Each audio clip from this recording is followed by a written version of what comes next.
Assalamualaikum warahmatullahi wabarakatuh, Bapak Ibu Guru Hebat. Bertemu kembali di channel Gemi Gongbu.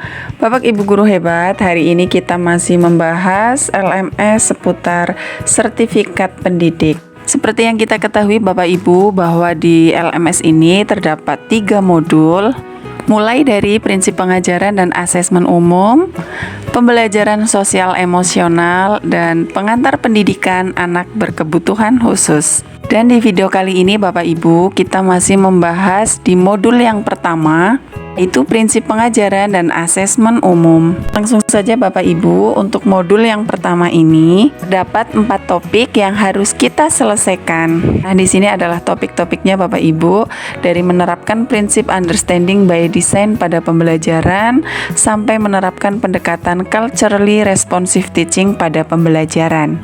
Silakan Bapak Ibu, untuk topik 1 sampai dengan 3 sudah saya share videonya di channel ini. Barangkali bisa dijadikan referensi untuk Bapak Ibu dalam mengerjakan tugas. Langsung saja Bapak Ibu, kita masuk ke topik yang keempat, yaitu menerapkan pendekatan culturally responsive teaching pada pembelajaran. Nah, untuk aktivitas-aktivitas ini tentunya masih dengan menggunakan alur merdeka ya Bapak Ibu, ditambah dengan mengerjakan latihan pemahaman dan menuliskan cerita reflektif. Nah Bapak Ibu, kali ini kita sudah sampai pada alur merdeka yang ketiga, yaitu ruang kolaborasi. Untuk aktivitasnya yaitu studi kasus penerapan CRT.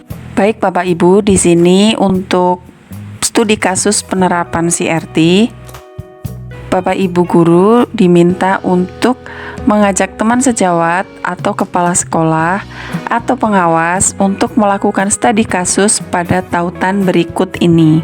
Untuk studi kasusnya di LMS ada 2 kasus ya Bapak Ibu. Yang pertama kasusnya Pak Surya, yang kedua kasusnya Ibu Nisa.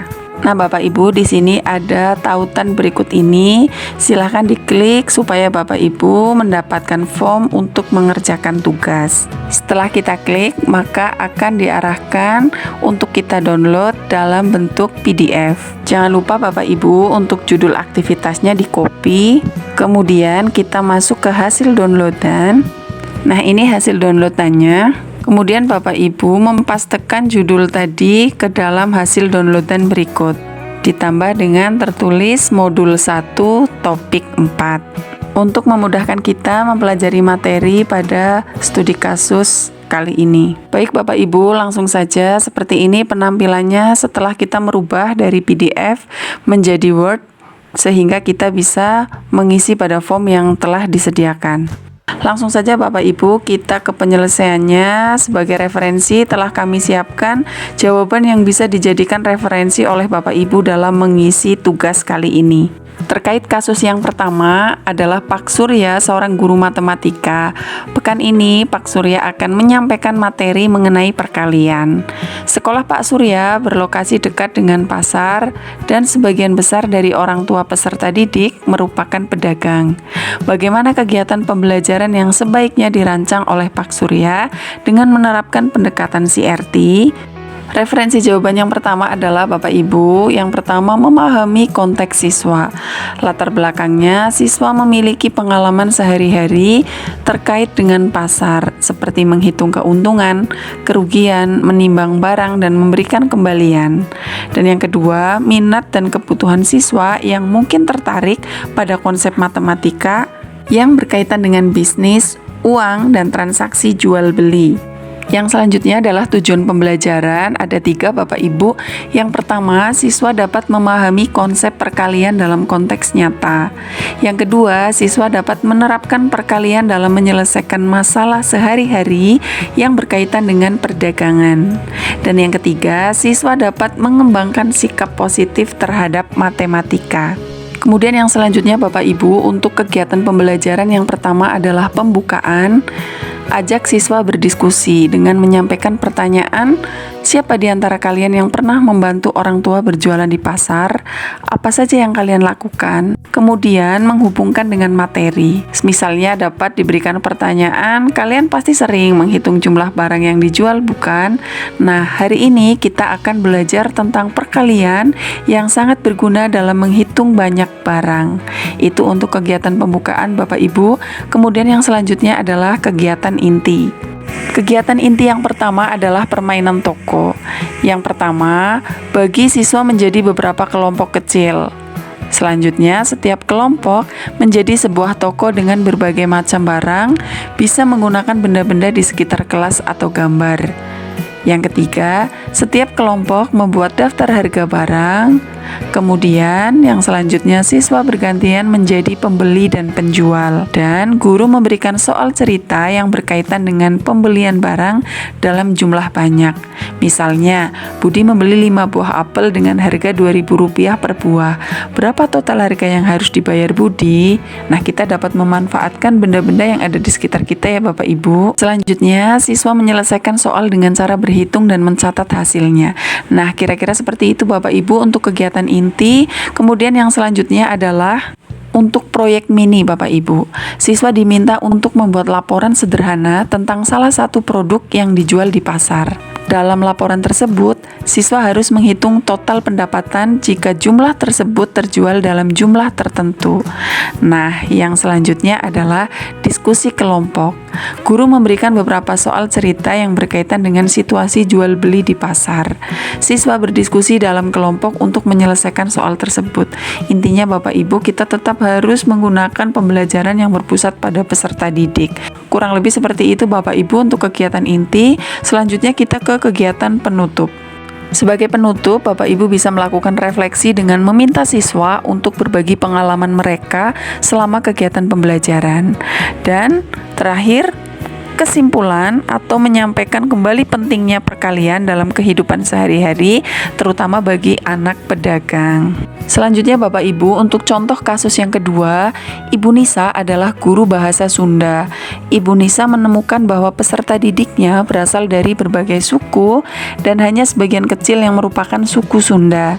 Sebagian besar mereka mengalami kesulitan untuk mengikuti pembelajaran tersebut. Bagaimana strategi yang dapat dilakukan Ibu Nisa untuk dapat menciptakan pembelajaran yang menyenangkan dengan menggunakan pendekatan CRT? Nah Bapak Ibu, berikut referensi dari kami terkait kasus Ibu Nisa. Ibu Nisa dapat menerapkan beberapa strategi pembelajaran yang menyenangkan dan efektif dengan pendekatan Culturally Responsive Teaching atau CRT untuk mengatasi tantangan tersebut. Berikut adalah beberapa saran yang dapat Ibu Nisa terapkan. Yang pertama, menciptakan lingkungan kelas yang inklusif. Bagaimana caranya? Yang pertama adalah jembatan budaya dengan memulai setiap pertemuan dengan kegiatan sederhana yang memperkenalkan budaya masing-masing siswa. Misalnya, meminta setiap siswa membawa satu benda yang mewakili budaya mereka dan menceritakan makna benda tersebut. Bisa juga dengan kosakata inklusif, dengan menggunakan kosakata yang netral, hindari menggunakan istilah yang hanya dipahami oleh satu kelompok budaya. Selanjutnya adalah contoh yang beragam. Ketika memberikan contoh dalam pembelajaran, pilih contoh yang berasal dari berbagai budaya. Solusi yang kedua adalah menggabungkan budaya dalam materi pembelajaran. Yang selanjutnya adalah menggunakan pendekatan pembelajaran yang beragam. Yang pertama, pembelajaran kooperatif dengan membagi siswa menjadi beberapa kelompok kecil yang heterogen atau berbeda suku. Tugas kelompok dapat berupa membuat presentasi tentang budaya mereka masing-masing atau membuat cerita pendek berbahasa Sunda. Selanjutnya adalah meminta siswa untuk membuat proyek yang terkait dengan budaya mereka. Misalnya membuat poster tentang makanan khas daerah, membuat pakaian adat, atau membuat video pendek tentang tarian tradisional. Dan yang terakhir, kita dapat melakukan pembelajaran berbasis masalah. Dan yang keempat, Bapak Ibu, kita harus menghargai setiap usaha siswa dengan memberikan pujian yang tulus atas setiap usaha siswa meskipun hasilnya belum sempurna. Yang kedua, memberikan umpan balik yang konstruktif. Dan yang terakhir, mendorong partisipasi. dengan menciptakan suasana kelas yang aman dan nyaman sehingga semua siswa merasa bebas untuk bertanya dan berpartisipasi dalam diskusi. Dan yang paling penting Bapak Ibu, kita melibatkan orang tua dengan mengajak mereka untuk berbagi, mengundang orang tua siswa untuk berbagi tentang budaya mereka di kelas. Dapat juga menyelenggarakan acara budaya di sekolah yang melibatkan siswa dan orang tua. Dari beberapa solusi tersebut dapat dirancang contoh kegiatan pembelajaran dengan membuat kamus mini, membuat dongeng bergambar, membuat permainan bahasa, membuat kamus mini dengan meminta siswa untuk membuat kamus mini yang berisi kata-kata Sunda dan terjemahannya dalam bahasa daerah masing-masing. Dan yang kedua, membuat dongeng bergambar, meminta siswa untuk membuat dongeng bergambar dengan menggunakan bahasa Sunda.